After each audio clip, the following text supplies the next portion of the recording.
Last time we discussed the development of the Maxim machine gun. Today we will see it into Russian hands and discuss its general service in the Great War.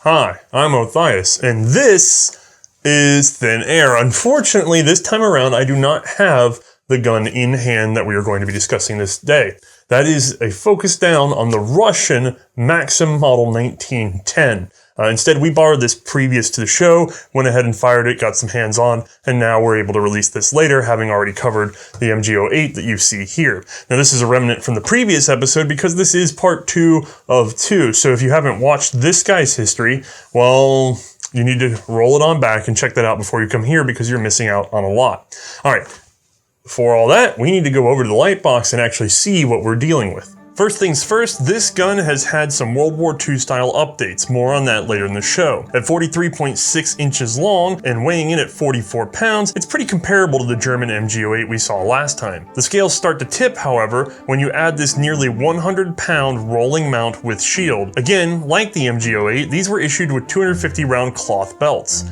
this time in 7.62 by 54R. Just as a reminder from last episode, we went all the way through the developmental history of the Maxim gun until what was known as the 1887 perfected model, and then from there we crept up on this guy. So let's get a quick review. Minor tweaks made to the 1887 would result in the 1890 adoption of the British Mark I. Initially in 45, they were converted to 303 very quickly and fitted with muzzle boosters to make up for the difference in weight, but otherwise unchanged through the war. Then there was the commercial model 1901, an attempt to simplify and lighten the original perfected design. It also includes a headspace adjustable lock that was capable of being field disassembled. Before, this was very tedious. This would be tweaked slightly for adoption by the US, Italy, Portugal, Germany, and others. Following the Russo-Japanese War, Germany would create their own variant of the 1901, going even lighter with thinner steel and higher quality parts. They stayed with the older, non-adjustable lock, however. We saw this gun in detail last episode. We also took one step beyond the 08 and talked about the DWM 1909 export model. This was the MG08 further improved with that adjustable, easily disassembled 1901 lock, and fitted with a handy export tripod. These would be adopted in Belgium, the Ottoman Empire, Bulgaria, Romania, Serbia, and elsewhere, although often not exclusively, as other models were bought ad hoc. Now, in the last episode, I did say that we were breaking at one point after the 1901 and sort of before the 08. That little spot, that tree off to one direction, that's what we're talking about today. We're going to turn over to Russia and see their Maxim and how they developed it. And Russia's going to be very critical because at this time, going into World War I, on the eve of World War I, Russia had the most machine guns and the best trained machine gunners available to anybody in the war. And yes, you did hear me correctly, Russia had it figured out better than anybody else. I'm sure you recognize our man here. Well, he visited Russia to display his gun way back in 1888, and at the time he was actually interviewed by the police, and as was normal then, asked for his religion. He responded, "What if I have none?" Well, people without religion would be tossed out of the country. Okay, well, Maxim has to sell a gun here, so that's no good. So he says, essentially, I better get a religion then. What would you recommend? The officer says Protestants are fairly popular at the moment. Maxim asked, aren't Protestants people who protest against something? And the officer, probably confused, said, I guess so. And so we get this wonderful quote. Put me down as Protestant. I am a Protestant among Protestants. I protest this whole thing. Now, the interesting thing about Maxim quotes is that they were written by Hiram Maxim, so whether or not he actually said a thing or if it's all bravado for storytelling, you can never be certain, but they are sure fun to read. Now, the trials in Russia go pretty well. He sells a dozen Berdan chambered black powder Maxim guns to the army. The Navy is even more curious. They, over the course of a few years up until 1904, will purchase 300 of these things, putting them into various sorts of use, getting used to the system, and in a way, kind of prepping the army to understand the gun better. Now these Russian naval Maxims would be based on the British 1890-ish pattern with the straight lever arm and large feed roller. They were chambered in the then new 7.62 by 54mm R cartridge. When the 7-year leash agreement on DWM fell, the Russians would begin ordering their MG99 pattern, which is really just the Lova model 1894, which is really just, again, the British Mark I. So yeah, lots of numbers for the same exact gun. Now the Russian army would start to change its tune around 1901 and start bringing in a number of these sorts of machine guns as well. And this is where it gets interesting, because in that same year, they really start actually experimenting with trained machine gunners that are dedicated to their task. More on this a little bit later, but this is the first time people have said, let's choose a superior soldier and put him in charge of the machine gun instead of an inferior one. I know it's a crazy notion, but they put these literate, capable of doing basic math people behind the guns and try it out for a little while. And it's interesting because in one regard, this will pay off very well. You see, their Maxim teams were the one shining thing that they had in the Russo-Japanese War, a conflict that Japan won handily, especially at sea. The one and only surprise the Russians really did give them, however, was the Maxim and its effective deployment. More on this later. Now recall from last time, Germany had observers in this conflict, and they would scurry home and say, whoa, we gotta build one of these puppies. And we went through that history. And we're going to talk more about some of this in detail as we get to the end of this episode for Service Life. We're just going through development. Stay focused on the why we made stuff. All right, so Russia, smarting after the end of the Russo-Japanese War, has to do extensive military reform, but they do know they have one good thing in the machine gun, and so they put a lot more effort there as well. And in this regard, they take that DWM-99 and they turn it into their own model 1905. Now these were not just mere clones. I mean, they did still use the large feed roller and smooth brass water jacket. But the Russians had seen that Vickers, Sons, and Maxim 1901 and opted for the simplified S-shaped cocking handle and roller. And internally, they had adopted the easy takedown and headspace adjustable lock. I should also say, due to lessons learned in the Russo-Japanese War, they wanted to get these guns down low. As part of that strategy, they would adopt a heavy wheeled mount. Now, I've heard these were done as early as the model 1905, but researchers I trust say Russian Colonel Sokolov introduced it after the adoption of our model 1910 that we are discussing today. I'm unsure and haven't found definitive evidence either way, but the rolling mounts were a response to being too tall and vulnerable during the war with Japan, so I'm telling you about them here. These mounts are extremely heavy, up to 100 pounds on their own, and not necessarily carrying any additional equipment like the German sled. Now, if you take note of the fact that the Russians are working with the German 99 gun and now building their own, you start to realize the problem that Vickers, Sons, and Maxim are going to be having in the international market. I mean, let's look at what's really going on here.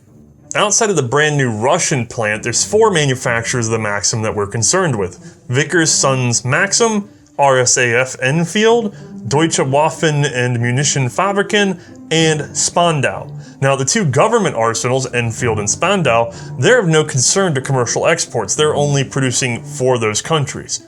And while DWM still paid royalties on sales to Vickers Maxim would much rather get the whole contract for international orders and make money on the actual fabrication.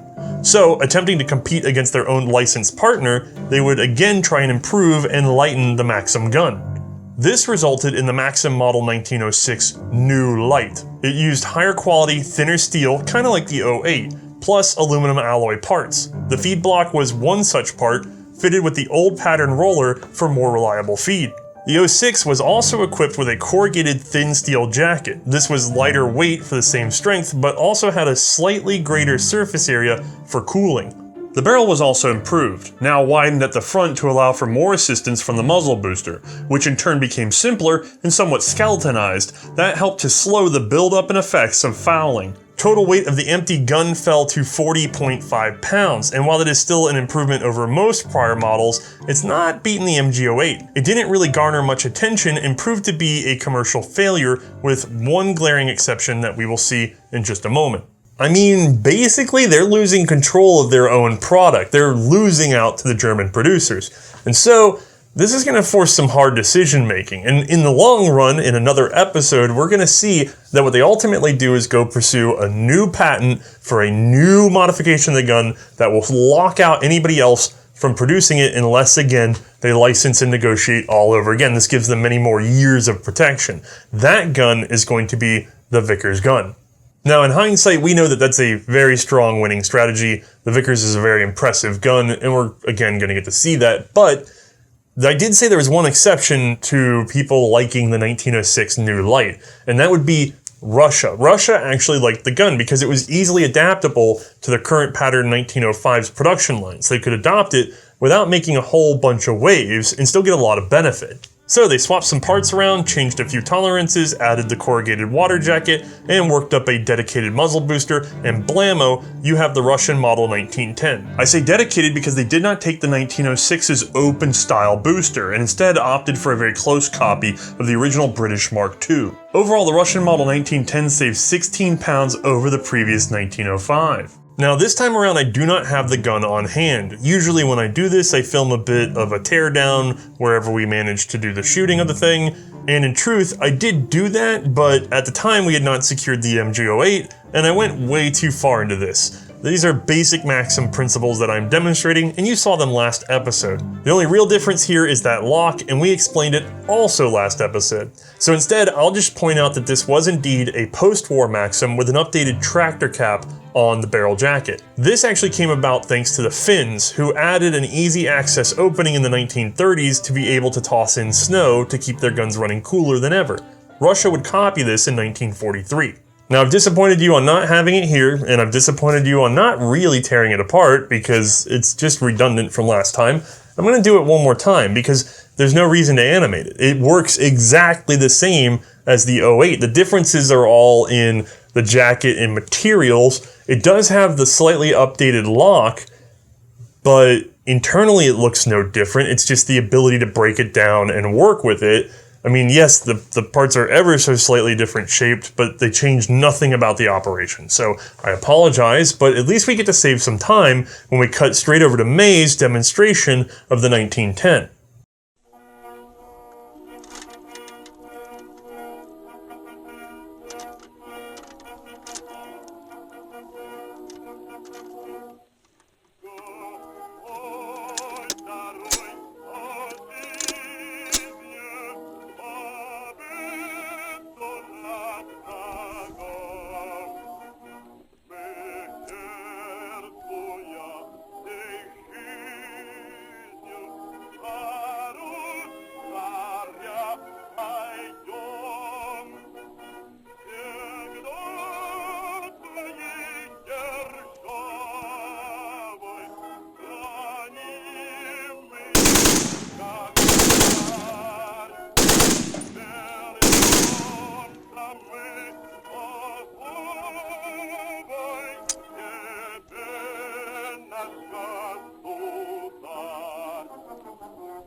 Since a great many of you tune in and just sort of scroll until you can find the shooting segment, I want to make sure I say this here again. Number one, yes, the gun leaked a bit. That's because we don't have the original seals. See our previous episode. Number two, yes, that's not a World War I era Maxim 1910 because it has a tractor cap that allows you to put snow in it. We covered that already in this episode. That's why you should watch the whole thing.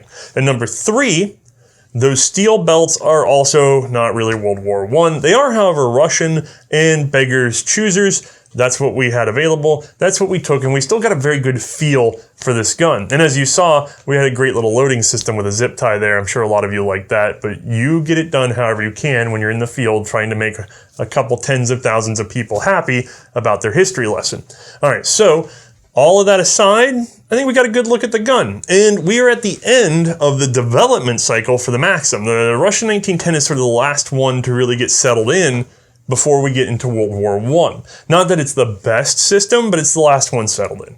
So, now we need to talk service life. And we didn't talk about the German service life or the British service life in any detail, and I've been skipping over bits of the Russian service life. I've only been telling you the things that absolutely had to be said for you to understand why the next phase of the gun was developed. The reason I did that is because it's a better narrative to tell you the sort of tactical service life of the Maxim altogether, multi-country. And that's what we're going to do now. So that starts way back with the British. So I'm going to rewind that clock, and we're going to go back to the Mark I, and we're going to go back to the colonies. And we're going to talk about some very old British battles where they first drew blood with a system at least related to this one. In October of 1893, we see them in the Battle of Shangani. Now, they may have been used partly before this, but this is really notable and stands out. It's part of the First Matabele War, and it was a decisive victory for the Maxim gun. A British column of some 700 men were camped for the night along the river. Around 2 a.m., their sentries sounded the alarm. A force of some 5,000 to 6,000 Matabele warriors were attacking with spears and even Martini Henry rifles. Neither side, however, realized how decisive the 5 Maxim guns on hand would be. The attackers would suffer 1,500 killed to just 4 dead British troops.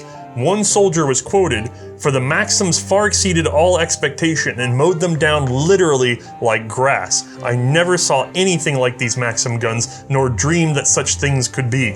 From here, the Maxim would be dragged across the world by British forces. They were amazing against massed charges, be it infantry or cavalry. Then Major General Kitchener would have 12 Maxims on hand during his conquest of the Sudan. Displaying their power in the Battle of Omdurman, the Maxims combined with disciplined firing lines and modern rifles gave 8,000 British troops paired with nearly 18,000 Sudanese and Egyptian soldiers a devastating victory over 52,000 modest warriors. Again, the cost in lives was insanely one-sided. Fewer than 50 dead on the British side, with over 12,000 modest killed. Fewer than 400 wounded British for 13,000 on the other side. Oh, and just to keep our dates straight, Hiram Stevens Maxim had become a naturalized subject in 1900. In 1901, thanks to that Sudan campaign, he was knighted for his services rendered to the empire. It's a small wonder that the Maxim gun, the early Mark I, would become sort of synonymous with British colonization. This thing was overwhelming firepower, brought along with these odd, pale men who showed up everywhere around the world and said, we're going to take it, and we got one of these, so nothing you can do about it. As a matter of fact, the gun was named by name in Bellick's Send-Up, The Modern Traveler. This was a comedic piece that sort of poked at the mask of civility that Britain wore as it stomped around the world, taking what it wanted. I shall never forget the way that blood upon this awful day preserved us all from death. He stood upon a little mound, cast his lethargic eyes around, and said beneath his breath, "Whatever happens, we have got the Maxim gun, and they have not." The Maxim would carry on into the Boer War on both sides, although the Boers mostly preferred the pom-pom, which could be used to extremely good effect on British artillery positions. They could walk in their shots watching the exploding shells impact, and then, once aligned, unleash the whole belt. The British also learned some lessons about how to wield the Maxim gun, but they were mostly applied to carriages and tripods, the mounts, not the guns themselves. If I'm being honest, the British really did not learn a strong lesson about how to use the Maxim gun until much later. Now, that doesn't mean there was no one at home preaching for it. When we go to talk about the Vickers, I actually want to get into some detail about the voices that were sort of behind the scenes going, "Ooh, we got to do this, we got to do that." And they were mostly ignored. As a matter of fact, in Britain, the machine gun team was usually your worst guys. They were the ones that weren't so good at being whatever it is you were supposed to be doing. And that's because the machine guns were sort of attached willy-nilly. Like they were given to infantry, like they were attached to infantry regiments or they were attached to cavalry or whatever. And then basically your primary duty was not the machine gun. And so in that regard, they would be like, look, you suck at doing the thing we're supposed to do, so you can do the second option, which is sit there and run that weird walkie box. And so they didn't have, artillery style training. They didn't have highest literacy rates or anything like that. They were the slouches. And if you understand that, and then you see the sort of devastation that these things could cause, it's even more impressive. Like, the best men were not on these guns. They still were amazing, all right? So if it's not Britain, who's really going to develop the machine gun in terms of tactics? Well, by the early 1900s, yeah, Germany's thinking about it. I mean, they're pushing up to 6 machine guns per battalion. But Russia's already on 8 per battalion. They've started running with the concept.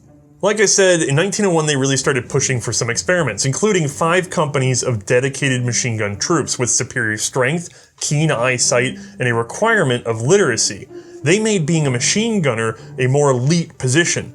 Heading into the Russo-Japanese War, this gave them at least one advantage amongst their many failures. So much so that when the Russian Maxim started to account for nearly half of all casualties, the Japanese rushed to prop up their machine gun count and training.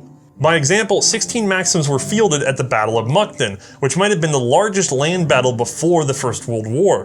Half were kept on the front line and the other half in reserve, firing 200,000 rounds in total. They resisted repeated waves of Japanese attacks and inflicted heavier casualties than Imperial forces could have expected. They could not, however, make up for poor leadership and tactics, which ultimately led to the Russian loss. And again, the Maxims were really the one true pride of Russia in this conflict. Foreign observers, military observers, who really knew what they were looking at, were quite surprised by the results because let's do a little gaming. And I'm not saying that this is absolute, but this is my best guess at why the machine gun was in a downplayed role despite how effective it had been so far.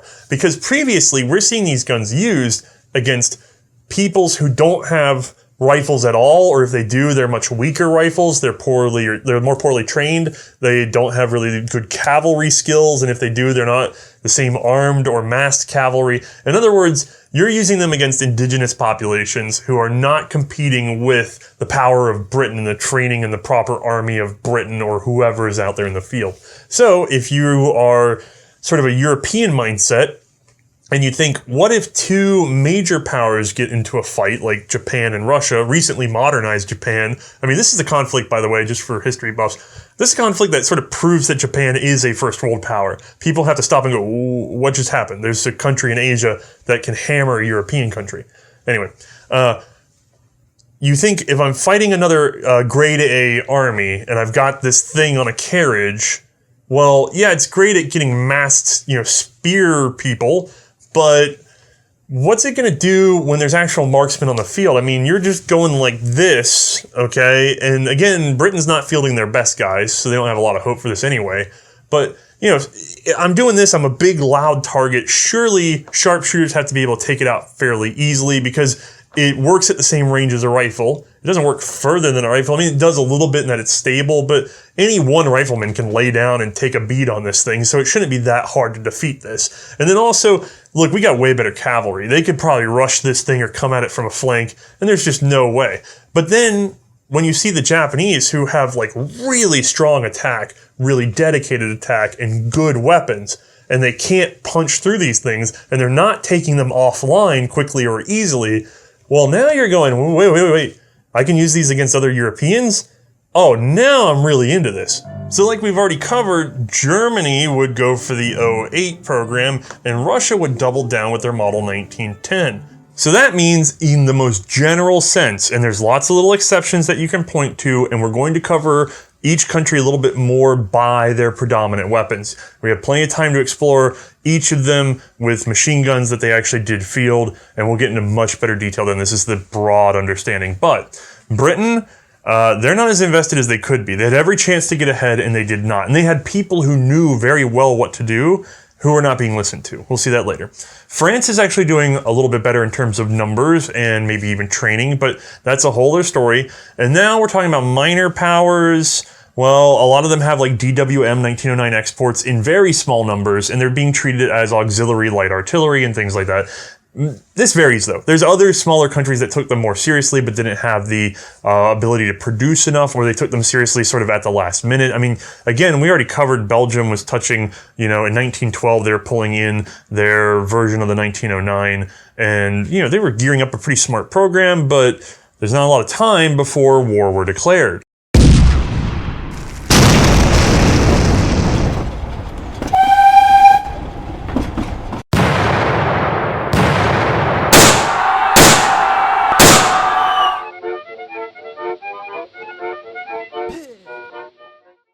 Now, of course, that's not a complete list. I actually have had a very hard time penetrating the sort of preparedness of Austria-Hungary during the war. There's not a lot written about their machine gun programs in English, so it's taking me a lot more work to get around what will be like the Schwarzlose episode when we get to it. So, let's talk about what we do know, which is that at the time of the outbreak of World War I, the two powers that really understood the machine gun best and had them deployed the most were Germany and Russia. Here, I'll make it simple. Let's look at the estimated number of machine guns available to each major power just before the war. Russia hovers somewhere around 9,000 units. Germany, around 5,000, mostly MG08s. Now, that is almost half of Russia. France, I've heard at 4,000. I'm thinking this might be a little generous, but I've got to do some more research. And Britain is barely squeaking 2,000 machine guns across their entire empire. If you think those numbers are messed up, wait till you see the US machine gun program when they have extra years to get ready with the war going on and know that machine guns are important. You will be flabbergasted, but that's a separate episode to be covered actually across the Vickers and the Browning 1917.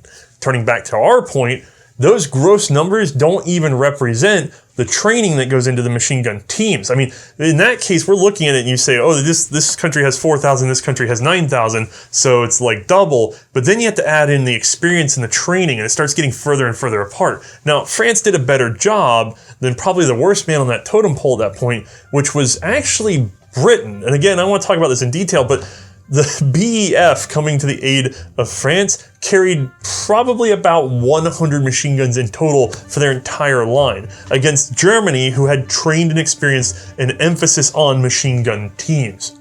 You see, they were fielding 6 guns per battalion with a 7th in reserve. Machine gunners were again hand-selected and amongst the best, most educated troops. They understood emplacement, movement, marksmanry. They trained on moving targets and mixed conditions, and they were taught a lightened version of the artillery curriculum. Every man in the team knew how to disassemble and repair the MG08, and once the war started, they were trained on captured equipment as well. Germany also made up a floating reserve of machine gun sections, 30 to 40 men and an officer with 3 or 4 machine guns. They would be attached to infantry regiments as needed, often being absorbed when their own machine guns went down.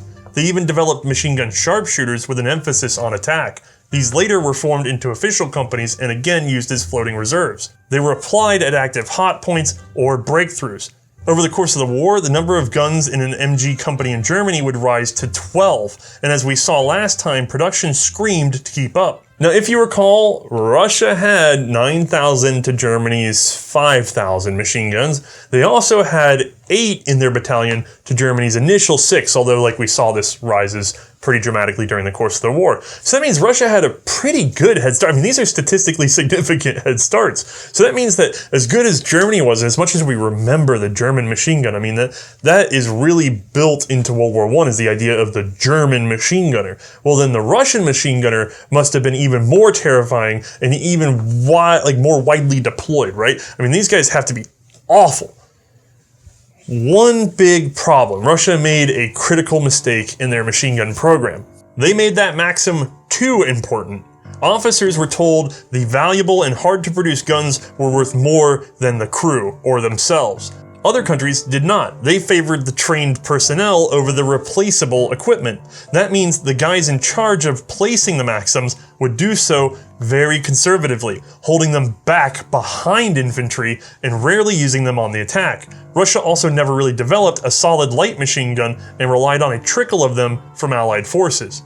By the end of the war, Russia really only rose to 38,000 total Maxims, a number that is short of Germany or even any of the Allied efforts that began much later and much lower. Plus, they're divided out over many more troops. I mean, the shortest possible story is that Russia could not keep up the manufacture and training of the personnel to match the demand. And we see this in a lot of Russian arms. I mean, they were having problems with rifles. Of course, they're going to have problems with making something as large as this in any significant numbers. And then add in the instability and blah, it falls apart pretty quickly. So as well idealed as Russia was, their execution just couldn't keep up. And that should say something. That's a lesson, right? They knew what to do with the guns, but the attitude and the production, the culture in the production, doomed the best of their ideas. They should have been ahead, but they had no ability to deliver. All right, I will say one interesting and good thing about the Russian 1910 use, and that is almost a cultural phenomenon now, the Tachanka.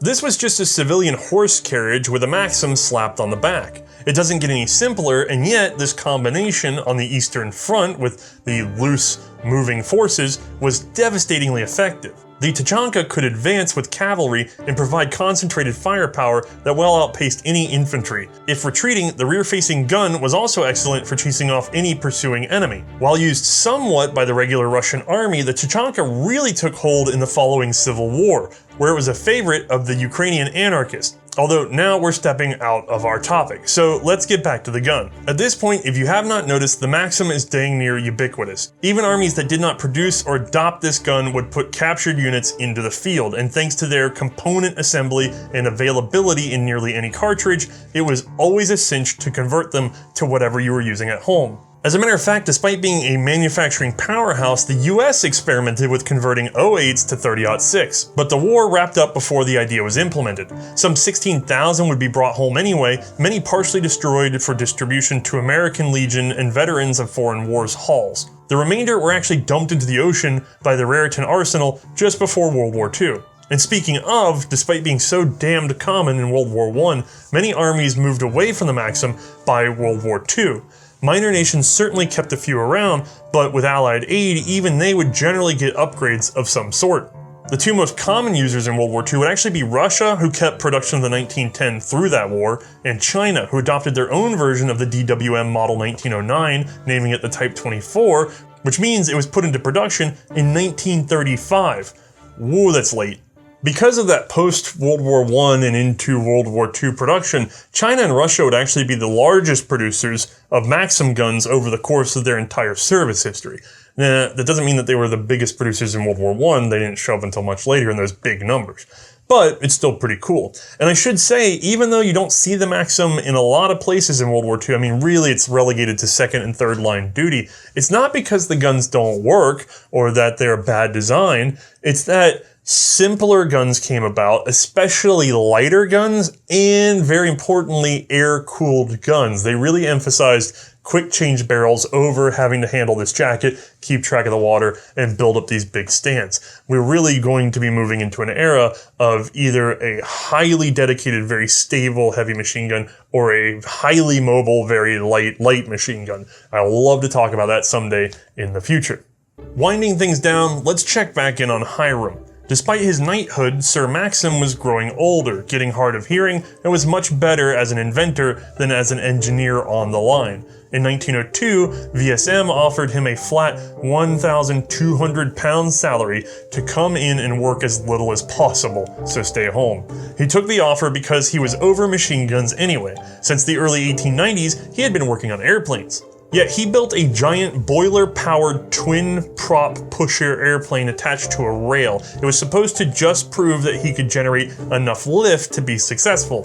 But in testing, it overshot its goals, so much so that it ripped up the rail and started flying on its own, apparently some 281 meters at a height of 1.4 meters. Sadly, this was not a controlled flight, and it made for a very rough landing, one that didn't really count in the record books, and so therefore he lost out to those dastardly Wright brothers. Honestly, Maxim dialed back on his own flight experiments because according to his math, the power to weight ratio on the engine was not there. It wasn't available technologically yet. He would have to wait for the development of a lighter, stronger motor. And in this regard, he was correct. Now, while still trying to fund his endeavors, he created an amusement ride from his research. This was the captive flying machine. It was really just one of those centrifugal swing rides, but Maxim wanted to fit wings and a sort of primitive airfoil so the occupants could steer their flight to some degree. Before he could put it into action, it was outlawed on the grounds of it being insanely dangerous. Why would you do this? I will point out that a basic version of this ride is still in operation in Blackpool at what is now the Pleasure Beach Amusement Park. Following all of this, he would retire from Vickers Sons Maxim in 1911 to found a new aircraft business. The White, Bellaret, and Maxim Company was meant to produce a military plane capable of scouting or dropping a bomb of some 500 pounds weight. But by now he was quite old and in failing health, his ability to keep innovating was fading. In his later years, he would publish Li Hung Chang's scrapbook. It was written to the memory of his old friend, the noted Chinn politician. The Chinese were generally puzzled as to how it was possible for people who are able to build locomotives and steamships to have a religion based on a belief in devils, ghosts, impossible miracles, and all other absurdities and impossibilities peculiar to the religion taught by the missionaries. In summary, Maxim believed the Chinese were correct. It is very puzzling. Now, if you disagree with Maxim's views on religion, well, he had his opportunity to investigate them for himself when he passed away in November of 1916. And so goes probably the life of what I consider to be the most interesting man in the world. Absolutely wild from start to finish. Now, with all of that covered, the man wrapped up, his gun wrapped up, its service mostly wrapped up, I actually want to produce a separate episode that talks about machine gun tactics as in what to do with a machine gun in the First World War. I think that would be very educational for this series, and I'll try to work it in as a special. But for now, let's talk about just this gun and just some trigger time or paddle time with it by getting Mae in here and getting her opinion. All right, we made room for Mae, and we still have room for the Maxim because as heavy as it is, it's actually not that big in terms of square inches. You know, you say that and it's totally out of frame. Well, I mean the muzzle booster. So, it totally, by the way, hasn't been 2 weeks since I last wrapped up the rest of this episode. It's not like a series of thunderstorms, bad scheduling errors, and other little hang-ups have kept us from actually getting in here and getting this thing done. Boy, this show is so easy to make. But we're here now, and we can finally talk about you getting to play with the Maxim gun, the MG08 in this case, on 2 different mounts, and in several occasions. We really had a chance, because of the need to work on this gun, aside from the times you saw Mae being filmed, she's actually gotten to play with it pretty good. Oh, and the Russian 1910, so you really have had a good bit of Maxim experience. Yeah, I've pretty much gotten to play around in both fields, so sorry. I think I have, out of everyone in the group, got to have like double the Maxim experience here. Yeah, we kept putting her on the gun to get more time for more talk. They had to twist my arm for that too, you know, jeez. All right, so Miss Maxim expert, I'm just gonna hand this gun over to you. Not expert. And then, since you shoulder fire that thing so much, I guess we're going to have to talk about the ergonomics. Okay, you know, we're going to have to change up format because this is a mounted weapon. No, I just need to talk about how, you know, I felt with it, how I did some run and gunning with it. Yeah. The Lewis gun, that was an easy discussion. It doesn't really, I mean, it has a bipod, you throw it down and you use it, but we talked about it like we talk about a rifle. Well, in this case, this is a mounted weapon, and as much as we got to play with it, we really just shot it at a fixed target for safety's sake on the range. We didn't get to play with a lot of these other little features like the ability to sort of unlock everything and really just track your target and stuff like that. We did it blind, we did it a little bit here and there just for funsies, but again, range safety, appropriate use of ammo, all that sort of stuff. It's not the most dynamic weapon. So instead, I think we have to talk about you talking about a machine gun for the first time, just a machine gun. Just a mounted machine gun. Yeah, and I think, should I help you put that back on the table? Why? No, it's totally well balanced here on my lap, and I haven't been playing with it for the past like 5 minutes. All right, let's just... You know, guys, I had this even and perfect on camera too. I had it all set up and then you took it off the table. It's outside the depth of field for where we are anyway. It's just blurry for them now. Anyway, we're going to talk about this differently. And to do that, we're going to have to play a little bit of imagining because you're not always able to use it at the distance that you would have used something like this or in the rules. So let's just talk about your initial feelings for the Maxim as a machine gun, because what the audience doesn't know is at this point you've shot the MG08 and 1910 version of the Maxim, and you've also handled the Hotchkiss 1914. You've also shot the MG08 15 by now, although that's a light machine gun that sort of fits between this and, say, the Lewis gun, which you also shot. And you've shot the Browning 1917, so you've had some experience with emplaced machine guns. And I'm trying to think, I think there's another emplaced machine gun we've also done, and I can't think of what it was. But it's hard to remember them when you're starting to get into the double digits almost. Yeah, so you've had a taste. You've had a taste of several machine guns now. And so that can give you a bit of an ability to talk about how this feels in comparison here and there, although we don't have the background yet. So let's just take this one step at a time. This is the MG08. You have to carry it and mount it, and it's you and one other guy. I think that's going to be our basis for the rest of the series. Most machine gun teams were bigger than just 2 men, but we're going to talk about ergonomics in terms of 2 people setting up and mounting this gun. Could you go through the ergonomics in that regard? All right, so guys, this thing weighs 40 plus pounds with the water in it. I'm not going to lie.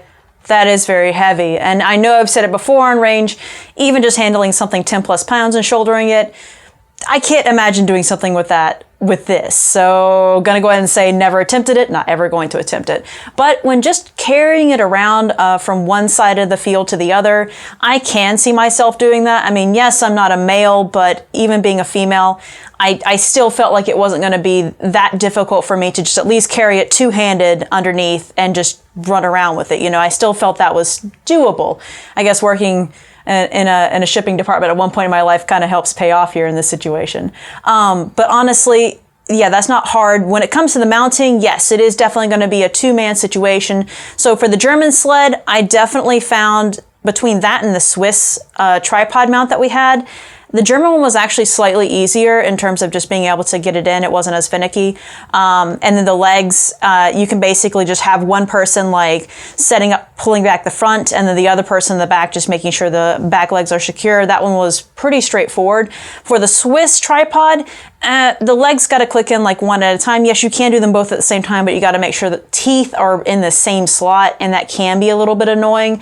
So I'm going to give the German sled just a little bit of a higher rating as a result of that. But both were certainly doable. Both were very straightforward in how it seems like it locks in. Like it doesn't really seem like when you're first handed this gun and you're pulled over to one of the mounts to try to put it in for your first time, it's pretty obvious, one, which way the gun goes, and two, where you're going to mount it in for the front and for the rear. So I'd say both are not difficult to figure out, at least. Yeah, they both work on the same general principle. And again, I'm very sorry that we don't have the sled in studio. We wanted to borrow it for as little time as possible for the museum. And we didn't get all the filming we wanted to do because we had a lot going on to film that weekend. But basically with the German sled, somebody picks up the rear, holds it up, the front guy takes the legs, and let's say they were straight out like a litter because you were carrying it. Mm-hmm. He just pops them, like there's 2 tabs, you grab them, you shove it down, you let go, wiggle it, like wiggling your seat in your car when you're trying to get in the right spot. I mean, it's the same idea. You just click, and then you know you're good, you slap it down, you're ready to go. And then if you want to like pick it up to run and carry real quick, for the German mount, basically you just have one guy grab the front, another guy grab the rear, and you can just run and go. Yeah, but for the sled tripod, no, that one's a little more difficult. Yeah, with the German sled tripod? Tripod. So with the German sled, yeah, you grab the tabs, pop it horizontal, turn around and hold it like a litter and run. It's even got like wood and leather pieces, like this chair wrapped around your hips so that you can just go with it. It's a little frightening being the lead guy because the muzzle of the MG is pointed right at your spine, but you can do it. And the good news is you can leave the MG08 mounted when you do that. Now technically, and we did try both because we'd have to move things around on the Ranger, get set up, you can move the MG still attached to something like the tripod. And we keep saying the Swiss tripod, but really this is a clone of the 1909 commercial export, and this is the tripod that you see a lot. I mean, not identically, but almost identically in, Belgian photos, Ottoman photos, things. A lot of people were using this tripod. So don't just discount it as Swiss and a neutral power. This is what a lot of people were using other than the Germans. So with that tripod, yeah, you gotta break both free, and you gotta crank both of the legs up, and they come unevenly, and one wants to punch you in the ribs, and you fight it to get it level, and then you try to move the gun, and somebody's gotta hold the rearmost pole, and you hold the front two. Well, that means one person is responsible for all the torque, all the rotation of the gun. So if somebody steps down and the gun starts swaying, it's really hard on the wrists. It's really hard on the shoulders. Yeah, I kind of found it easy. You grab the pole with your right hand, and then you actually grab the handle of the gun with your left hand. I found that was the best way to kind of keep it steady. You hold the gun. So moving the gun attached to the tripod, not as easy. On that nice sled, I'd do it all day. It was actually extremely simple with two people with the gun on the sled, grab, go, and change position. I'm not practiced. I'm not trained in it. I'd feel very confident about it. Like, it is a very good system. The only problem is it's large, it's boxy, it's a lot of metal and other bits to kind of carry around. I get that. It's probably more expensive to make, but it definitely was a better system in my mind for that time for what they were doing, especially for a gun of this weight. Now, if you get a lighter machine gun, you don't need all that stuff. You can get a much simpler tripod and pick the whole thing up just on the basis that it's light, and when it starts to heal one way or the other, you don't have water sloshing around. It's not so bad, like, who cares? But that's not what we're dealing with now. And by the way, that's why ultimately the tripod wins, because ultimately guns get lighter and easier to manage in and of themselves. So, mounts aside, because we didn't really get to see a lot of them in this episode, it's just fun to talk about now. How's the gun itself? Because there is a sort of ergonomics to the gun in that you want to be emplaced with the gun and operate it. So rack, clear jams, we had jams, adjust, rate of fire, that sort of thing. How good or bad do you feel about certain things on this gun in terms of aligning your sights, getting the gun in place, moving it, clearing, just all the little things that you have to do? Because if you design a machine gun poorly, you're going to have to get up and change position and work with something and come back and sit back down, or have a separate guy do it. So in general, again, teams would be working on these, so you would have a separate guy. But we're just going to get this down to, we've had a hard attack, we're running on minimum crew, maybe the other guy's not paying attention, whatever. We want to see how much of a one-man gun we can get out of this thing, even though it is designed for a team. How simple can it be? Like, how easy was it for you to get this thing set up? That is a lot to take in at once and say in one breath. So I'm just going to start talking about the sights first and foremost, and we'll get into everything else in just a moment. Looking down the sights. Now, first off, I want to point out this is a really long sight radius in case any of you could not tell. So those offset lefts, they're offset to the left even. So you're going to want to make sure you keep that in mind when you're lining up the gun. It's different. It's not something we ever really have encountered that much before. It is always unusual to come across it. But yeah, they're standard V-notch. There's nothing really that unusual about them when looking down them. It's just, you're going to be taking a moment to kind of get used to the idea that, one, I'm looking down them slightly to the left, and two, I'm also not leaning my head up against a buttstock. So I'm trying to keep them far forward of me while also trying to look down them. It's a different experience, one that I'm not technically supposed to be used to with all the things we've covered for the series so far. Yeah, it's bizarre. You shouldn't think it would matter. You think, I know how V-notches work. V-notch, front post, line them up. Mm-hmm. But you're so used to having a hard surface on one side, it's sort of you just sort of, I didn't think about it until after playing with a gun like this. With a handgun, you line them up, and I guess that's the closest, but in a handgun, you're still attached, you know what I mean? You still have some attachment to the weapon. Yeah, this is the first time we're ever just kind of set up behind something like that. It's so far in the series. Yes, I have shot other machine guns, I've shot different things before that we haven't done episodes for, but for this series, this is the first most unique setup for sighting that we have ever had to do. Well, you take a rifle, you put it up, and you just sort of snug your cheek in, and boom, you got your sight alignment. You take a handgun, your sights aren't aligned, adjust it. Pitch it forward, pitch it back, wiggle it with your hand. Well, first of all, this thing's not attached to your shoulder, so you have to free float your head behind it, and then you can't adjust it yet. You're locked in for a second to find the front of the sight, and you need to get behind the gun before you can start adjusting the gun. So you're doing this weird, sort of Indian head bob where you're trying to get yourself lined up behind that sight so that you're straight. then you can start to feel it, and you have to follow it too. So you're doing this, it's almost like you see somebody playing a video game and they're like doing this number. And it's the same thing. You're like, okay, let me just stay with this gun. And it's just, you get used to it, but it takes a little bit. It's not something that you're necessarily comfortable with having come from handguns and rifles. All right, so anyway, you're lining up your sight, and now it's time to do some adjustments. Yeah, so first off, I'm going to make sure, I'm probably going to end up popping the lever on the bottom so that I can make my vertical adjustments first, just so I can make sure, I'm not off the berm. And guys, I want to make sure I pointed out that we didn't really have, yes, we had a decent berm size to work with, but we wanted to make sure, of course, everything was definitely like at least 100 yards or so like off the top of the berm, just to be on the safe side, because again, full autos. So we didn't really like go for extreme distances with this gun. I just wanted to make sure I pointed that out.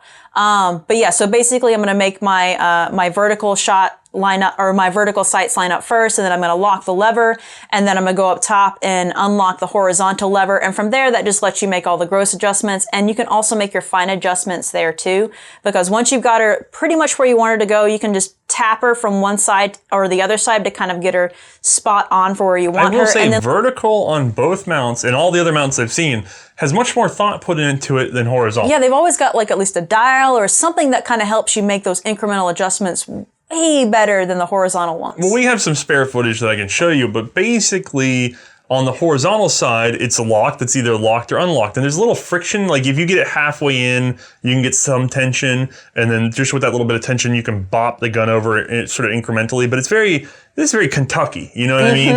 And then you lock it in, you're good. That's horizontal. On the vertical though, for all the guns, I said, especially because I guess the artillery usage here, they have a crank, number one, and a lever. So you unlock the lever so you can crank the gun incrementally.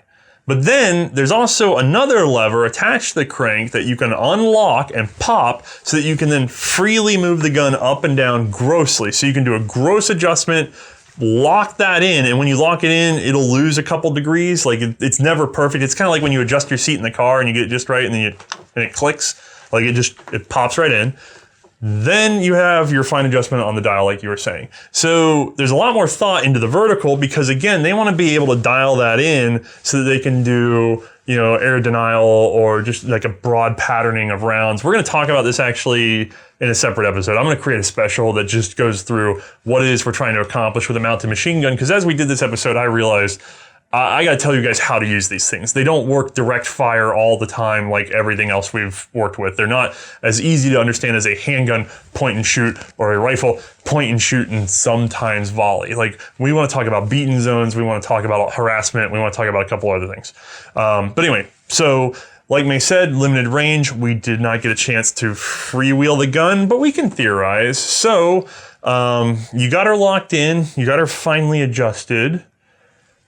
How's that going for you? Fine. And then what would you expect if you tried to use it free? We did not get to. We were being safe. Trust me, we were being safe. I wanted to so bad. I know, right? But reasonably, I know a lot of you are like, well, if you just did it, I get why you think we could do that. We couldn't do that. It's not safe. Once you open the vertical freewheel, especially, there's not really a way to limit it.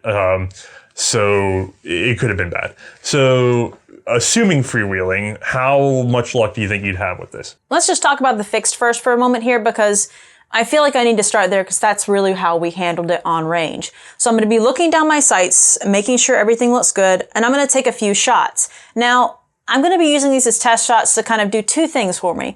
I'm going to make, three things. One, I'm going to make sure I'm target. Two, I'm going to make sure I stay on target because it's possible maybe I didn't set my levers entirely. Maybe it's adjusting itself vertically or horizontally by accident. Or maybe I didn't stick the mount into the ground well enough to actually make sure it was completely seated. Any of those two things could happen realistically to cause it to move off target. And that did actually happen to us while we were on range that day. I didn't set one of the levers entirely and had to make an adjustment. It happens. But yeah, so I'm going to double check that, make sure I'm on target. I may do any incremental adjustments, look down the sight again, double check that. Okay, everything looks good. Then I'm going to start firing. Now here's the thing. You want to look down the sights, but the problem is that gun is vibrating so much in front of you that you realistically can't keep an eye on the sights. At that point, it's better to just keep an eye on what you're shooting at to make sure that that you can see the impact. That was what I kept an eye on to realistically keep an eye on what target I was hitting at. And yeah, that worked out just fine when I had that fixed position. I was able to stay on target very well. Everything looked great. Now, if I were free firing, that would be a different story. I would, yes, be able to look down my sight real quick just to make sure where I was starting at. And then from there, it's all based on impact from there. There's no readjustment for sight because you're just wanting to make sure you keep an eye on the impact as you're changing your position with the gun. Because there's no way. I can only imagine what the vibration was like when there was absolutely nothing keeping it in place. That's insane to me. I mean, it's a totally different experience. I'm not moving with the gun. The gun is just moving itself. When I think back to our Kentucky shoot, when I got to shoot the Lewis gun, or even the 0815, which, you haven't done the 0815 episode, but wait for that one, guys, the bouncing on it. Funny story. We filmed an 0815 2 years ago because we were promised one of these the next month, and then it vanished. And then we were promised another one, and that vanished. And then now we have this old footage. And luckily we have a friend who's willing to loan us it again. But we have a mix of old footage and maybe some new footage. So Mae's had time on an 0815. We have no way to show it to you because you saw how much story it took to get here. We couldn't just dump the 0815 on you without any context, and we needed this gun to tell that story. So this is the difficulty of the show. But I'm sorry, you were saying this gun is completely detached from the body. You've got the cushion of your elbows. And now you're saying that you have fired some guns that are attached to your body. They're lighter, they're bedded into your shoulder, you've got your head on them, you're along for the ride. And where are we going with that? Yeah, literally, I am along for the ride. I'm able to move with the gun. Now, like I said, between the Lewis gun and the 0815, which I don't want to get too much into that one since we haven't really had an episode on it, but even though there was so much of a bounce on that, I was still bouncing along with it.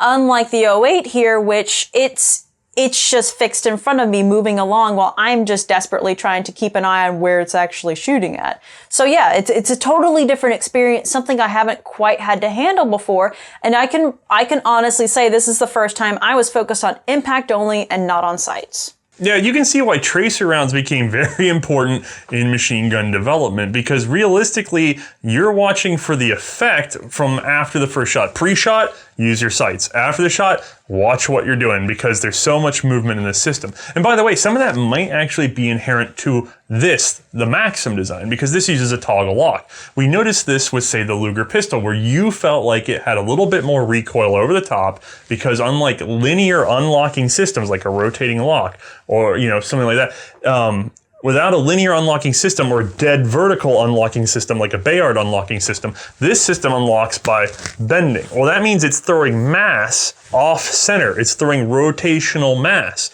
Well, that's going to add to vibration. And in this case, this gun probably vibrates more than a gun that did not use a rotating mass locking system of the same weight and cartridge and blah, blah, blah. And hopefully we're going to get to experience enough guns to make a real call on that one as to whether or not the vibration was worse. I will say, getting ahead of ourselves, the 0815 definitely shook things up. So, you said you wanted to break it down. You've talked about lining up. You talked about your sights, and you talked about trying to follow what's going on. But let's get into some actual usage. We'll talk about like the trigger paddles. Let's talk about actually working the action. And then we had some, malfunctions on this gun. You're going to on machine guns. They don't always work perfectly. And so there's a big question of how easy it is to keep it running. How did you feel doing those sorts of operations on this gun? Let's just talk about the loading first. So I'm going to want to feed my belt through the feed tray, just as far left as it pulls. I'm going to push the cocking arm forward. I'm going to yank the belt to the left, let it fly. It snagged the first round at that point, and then I'm going to rinse and repeat. I'm going to push the cocking arm forward, yank the belt to the left, let it fly, and then just grab the second round at that point. The first round's already going to be in the chamber. Second round is going to be prepped in the middle of the feed tray. From there, it's just a matter of pushing the trigger. Now, when I was firing this, or when I was prepping for loading it, I actually wanted to keep the gun open just so that I could make sure I kept an eye on that the feeding was being done properly. Because if that round is not pulled all the way to the left or right in the center of the feed block, it's just not going to pick up the round. And we did notice that that can be an issue. So for me, just precaution-wise, I just wanted to keep my eye on it. And again, this isn't my gun. all just in terms of safety, it was a good idea. Later on, when we were actually shooting this gun, we did notice some jams that did occur, and it was only just through some trial and error that we did happen to notice that the belt wasn't pushing the round just far, it wasn't pulling the round far enough over, essentially, and it was just off center, just enough that it wasn't being picked up. And realistically, I just thought this was a good way to kind of keep an eye out. Whenever I was clearing jams, especially, I would pop the top open, make sure that I was aligning everything properly, putting it back down and firing as I went. It's, again, just for safety's sake. Yeah, it's not an uncommon jam in this gun because the depth you set the cartridge into the belt matters. If the cartridge is too far back or too far forward, it'll get yanked into the belt kind of crooked. It won't line up with the center of the feed block. And then, this is the interesting thing. When that feed block comes forward, don't forget from the animation, it goes forward and then up to grab on either side of the rim. So if it's not aligned, it's going to push the rim off to the side. It's going to push it forward. It's going to push it into a place where it's not being grabbed. And then that's it. And the weirder thing is the gun does not immediately jam at that point. You still have a live one in the chamber from the last one that was grabbed that was correct. So you're not going to even really know that the jam has occurred until after you fire. Right. So you fire one round after the jam, or rather the missed grab, has already happened. It's hard to call it a jam, but really what it is a failure to feed the ammo into the chamber. So you get one round after the accident, boom, and now you have two openings. You know what I mean? Like, you haven't really moved the belt, and you haven't really, and as a matter of fact, half the time, that boom will force the cartridge that didn't get picked up to align, and then it's getting pretty complicated. As a matter of fact, I think at this point, I realized that we had these snap caps, and I haven't had a chance to show you this. You know what? I'm just going to take one moment and do an overlay here and show you guys how that feed block works, because it was in the animation, but I don't know that it's clear. So I'll overlay with this with some footage in just a moment, but let's talk about it. So the action itself will tip this arm, and then when it does, it makes this little sort of textured plunger, spring-operated pusher move back and forth. Okay, you get that part. I put a round in. The first round in, what it does is it clicks in place and holds the rest of the belt in the gun. That's why we feed the belt in, and then we rack the action, pull the belt again. That puts the first round into the center of the feed block where it can be picked up, and it'll take a second round and put it into where it would lock the belt into place. There we go. Now, the lock will yank that first round out when we manually pull it forward and release. So we tug the belt a second time. The then second round goes into the center, and a third round would be sucked in and therefore hold the belt in place against that rear lever. All right, so now we rack it, or now we're all set up. We've done it twice. Everything's lined up, and when the gun goes bang, a couple things are going to happen. One, first and foremost, the lock is going to yank this central round out.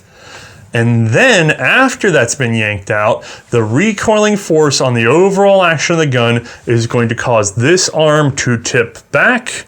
At which point, let me just get this set up where you can see down in there. When the arm tips back, that guy snaps over the next round, goes back down, and then when the whole gun is sucked forward by that fusee spring, the arm goes forward and that pusher pushes it right to the center point. And that's how the feed works. It snaps over the next round and then shoves it into place. Snaps over the next round, shoves it into place. I know it's weird for me to put that in a conversation, but it's in the animation. I just feel like it's a little easier to see in live action sometimes. And I honestly kind of set it up to show Mae exactly how that part fed while we were sitting here talking before we got this episode cooking. She wanted to be really tight on what she was explaining to you.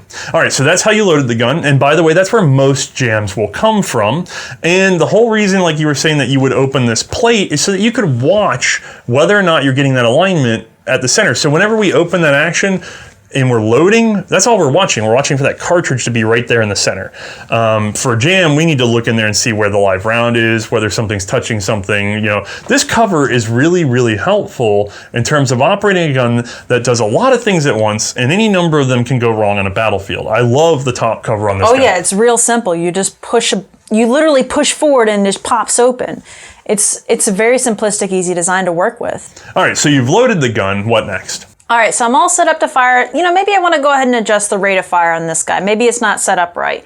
Well, it's really long to adjust the rate of fire of this guy, because I don't know if this is called like a lever or some sort of turn notch. I don't know the technical term for it, and I'm sure someone's going to write in there and blast the chat or the comments in the bottom saying the exact technical term for this turn knob thing. Yeah, I'm kind of excited actually, because I don't know what to call this. It's on every C-clamp in every garage where you have the rod that you push through, turn over. 10 points to Gryffindor, whoever comes up with it. All right. So, yes, you have to adjust that because there's no way that there was any other way to do that.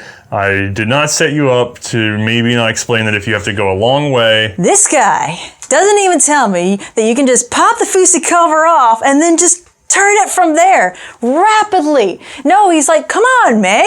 Just like adjust it slowly on camera. We'll speed it up. It's cool. In my defense, once you do that, if you're ramping it up, you then have to fight all that same spring tension to set it back on. But presumably I've got it on some sort of like mount and that helps with that. No, it's cool. You need to adjust it like this because that's how the people did it. All right.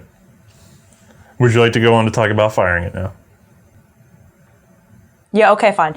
So we're getting into the firing portion of it. The grips on this are not anything I have handled yet before, but I will say they are extra comfy and they work just fine for this gun. Cylindrical, thick grips, and I'm sure there are going to be comments about that. Anyway, you just want to make sure when you're pushing in the trigger that you're pushing aside the safety in the process with your left thumb. Now, I did notice that as you are pushing the safety aside, it is going to push into your right thumb's position on there, I want to say. In my hands aren't that big. My thumbs aren't that massive either. So for me, it wasn't that big of a problem. But we did have a lot of people on range that day with IV 8888. It's like spelling banana. You never know when to stop. Basically. But yeah, they were commenting on how it was pushing their right thumb kind of off the grip in such a way that it was just something they noticed. Not super uncomfortable, not anything they couldn't handle, just something they did note. For me, it's... I would say it's a fault. Because I noticed it too, and I'd say 4 out of 5 shooters wouldn't be able to properly trigger the gun the first time they tried. They would start pushing on it and they'd get nothing on a live gun because the sweep of that safety is so far to the right that it takes up 3/4 almost, or at least 2/3 of the right thumb pad. And that means it feels wrong because you put your right thumb and your left thumb there, then you move your left thumb over and you run out of space. So you think that's fine and you push.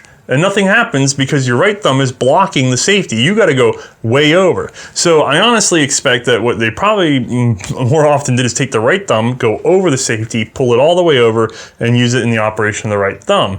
But see, that's just so uncomfortable sounding. Again, it only goes 2/3 of the way in or so it's not enough to give you a full right pad. I never found a comfortable way to operate that safety. For me, I was able to keep my thumbs on the pad, but again, smaller thumbs, so sucks for you. It's the only downside. I mean, in terms of operation and handling, it's the only thing that stuck out as being immediately not obvious to me. I mean, the double crank to feed ammo is kind of like trying to explain there's still one in the chamber ×2, but yeah, I got that mechanically. There's technically not a lot of ease of use when it comes to this gun. You do have to be trained on it. It's not something that you could hand over to just anybody and say, all right, you use this now, shoot it. I can't honestly say anyone that doesn't have some sort of mechanical knowledge of how these work, or at least seen one worked in life to honestly figure out how to work it. Yeah, I could see you maybe getting one round of the chamber, but without special knowledge, I don't see how you'd get both in there until you really played with the gun. It's sort of like a carry the one issue. So not as user-friendly as other machine guns we've seen. We've definitely seen machine guns where you just pull it in, rack it, and she's ready to go. But, all right, so you were pushing the trigger. Yep, so pushing the trigger, boom she goes. She's going to continue to cycle the rounds, presumably no jams. And that's when the wiggling starts. And again, we already covered this into the sights. You're just going to have to keep an eye on where your shots are hitting as opposed to looking down the line of sight. That's just how this gun goes. But realistically, I thought accuracy-wise, she was fantastic. It's interesting. I'm so used to looking down the sights that I thought that was going to be a problem. And yeah, I'm surprised. It was very easy for me to transition to just focusing on where my shots were hitting with this one. I guess it's because there were so many at once dumping into the dirt that it was pretty obvious that I was right on target with it. But yeah, shooting-wise, accuracy, she was terrifying. Yeah, the Maxim in this case, this one doesn't have the best barrel, so there was a little wandering. But then also the vibration, I thought she opened up. It hit fine for what we were shooting at. It did its job very well. I've seen some machine guns that could shoot tighter than this one, though. It's true. I have seen it too, but I don't know. I guess maybe it was just the presence that this thing was giving off. Every single person that was there at range after its first good dump of rounds went down range kind of took a breath and a step back because it was just that empowering, I suppose. It's very difficult to film because every time she stopped firing for half a second, people would want to whoop. Now, it's a thrilling gun to be around. I very much enjoyed it. How did you feel? Like, how, emotionally, what's going on? Did you enjoy it? Was this the first time we're dealing with an actual big old mounted machine gun?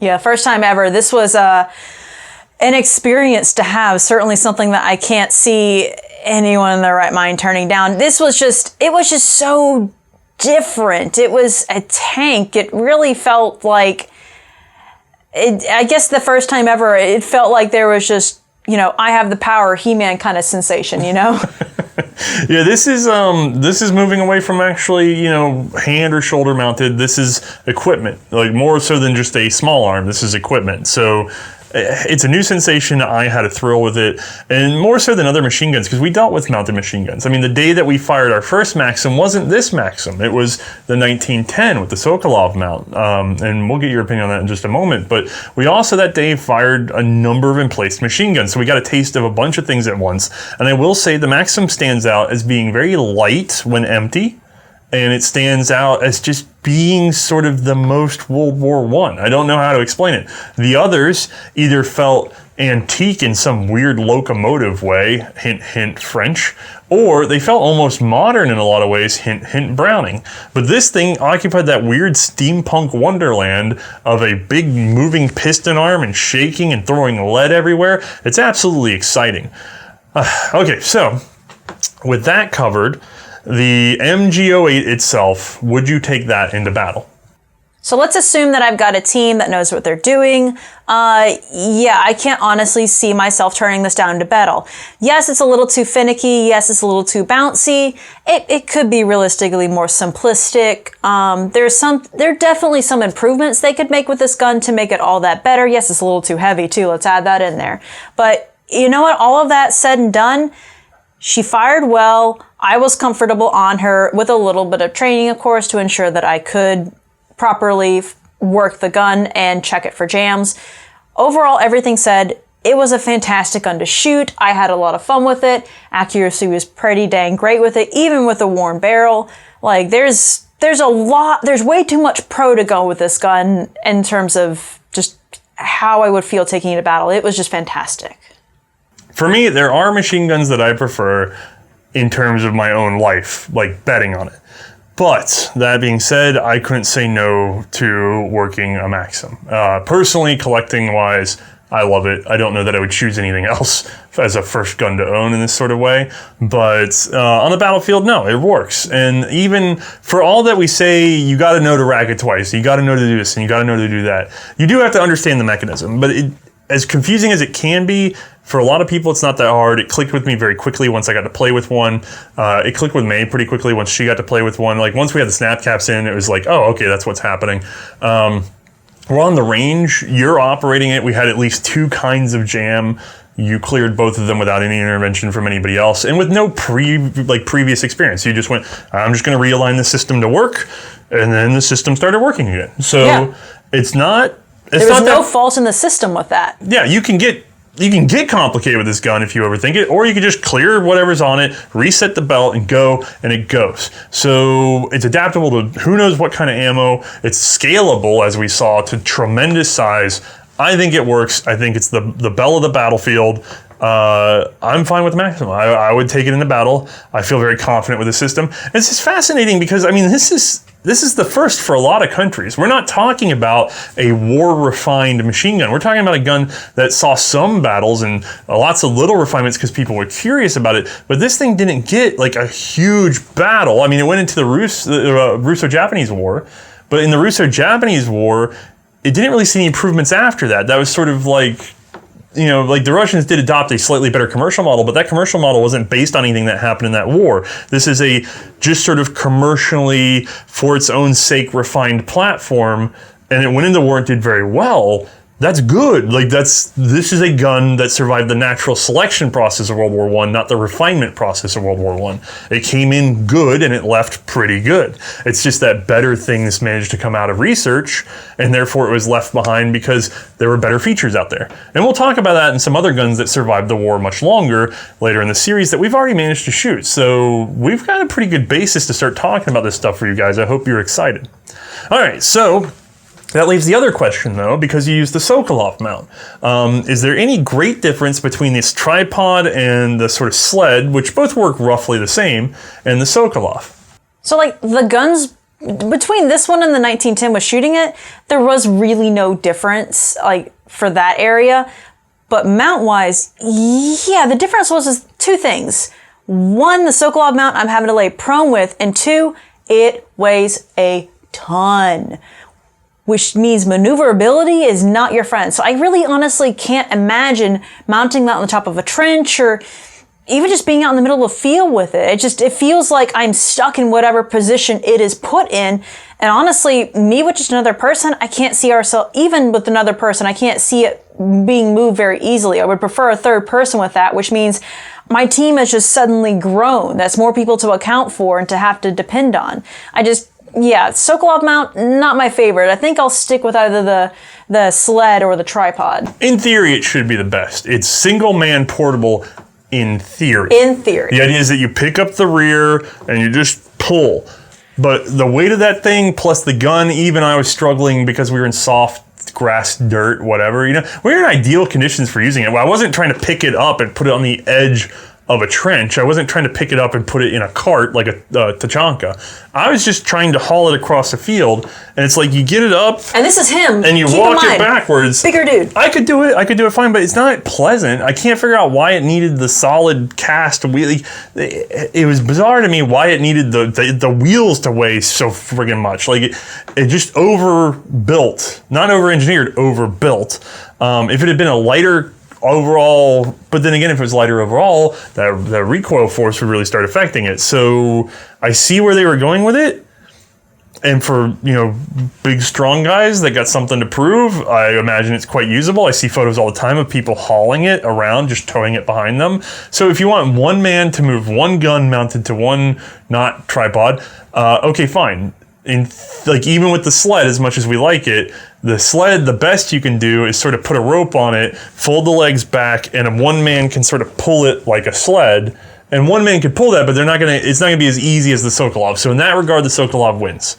But I don't know that's worth it. I don't know it's worth it for the inability to get it, because I think mounting is much more important. Being able to position is much more important than just being able to haul it. It's almost like I said, the Russians kept trying to pull their guns back. It's almost like they designed them for it, because they put it on a wheeled carriage, you push it out to the front, you line it up, and then the minute it gets dangerous, you just pick up the rear and you just back it up, because that's the one thing it does well. Everything else about getting into position is just awful. And you get a steel plate, which kind of seems cool. Yeah, it could be for safety. Yeah, you think about it. It's not as bad on the sights. I don't know about you. I didn't think sighting it was that bad with the steel plate. Nah, not bad. But it just didn't feel that safe. I didn't feel like I was going to be like comfortable. Like, I don't feel more comfortable with people shooting at me with that stupid plate than I do without it. And I mean, you're laying prone behind it, so the plate only covers so much. Yeah, I don't know. Trying to get those things up in the air just seems like a nightmare. And I know a lot of you probably love them on sight. They just seemed... I mean, they look cool. German sled is the winner for me. Yeah. And then between the guns, they both ran the same. The only big difference is that lock, like we said, and we didn't really get into playing with the locks. Except for, like I said, this lock had that sort of tension problem. I bet it would have been easier to solve on the other lock. So maybe we would prefer that newer lock. I know I would prefer the 1909 style lock. Like that I'm aware That's of. fair. Or 1906. I'm off my numbers. You get the newer lock. I probably walked it too far forward because, anyway. All right, so Maxim's covered. History's covered. Operations covered. We finally did it. We finally got through our first big machine gun episode. This has been the bottleneck for many other episodes. I don't want to dump a bunch of machine guns all at once because you guys will gorge yourselves and then whine whenever I show you something that's different. And also I think it might downplay some of the important rifle history that we still have to cover. So it's not going to be machine guns all the time, but they are now officially on the way. So that's all from you guys' patron help. That's all from your support and watching and tuning in. So we thank you for it, and check after the show for the updates. Anything else, Mae? Really? Thank you, Michael. I'm sorry. You made your point. It's so hard to keep track of everything going on, but I do want to make sure that I thank a couple people in this one because some people really put in some hustle. Number one, I think I said this last episode, Chris, you're a hero. This has been holding up production forever. And then number two, the good doctor, Michael, thank you again for the loan of the Maxim and also for another gun that people are going to be very excited about. And then he was also a very wonderful host. Susie can't stop talking about wanting to get back out and see them again. In addition to all that, the man who introduced us to the entire team was actually Marty Morgan from American Rifleman, who made it possible for us to film a number of things all together at once. And he really put us in touch with some great, interesting people. Oh, yeah. And by the way, that connection came from the fact that we went over to the NRA annual meeting last year. And then that connection was only possible because we had some funding from, I believe, the last posters before that. So it's weird how certain amounts of we do a project, we get some cash, and then people don't see necessarily the impact right away. But it allows us to put ourselves where we need to be to meet a person to get down the line. And we're doing a lot of that. We're weaseling out every possible firearm from the Great War that we can for you guys because it's not like we get to just sort of take what comes and, we'll do that after we get out of World War I. But for once, for the only time ever, we're going to put together the World War I project with as many guns as possible that most people have never gotten to really handle. So thank you all, everyone. I'm so sorry. All of you guys who have contributed to this, you're making a piece of history for everyone come alive. All right, with that, and you are correct, Mae, we will say goodnight. Good night, everybody.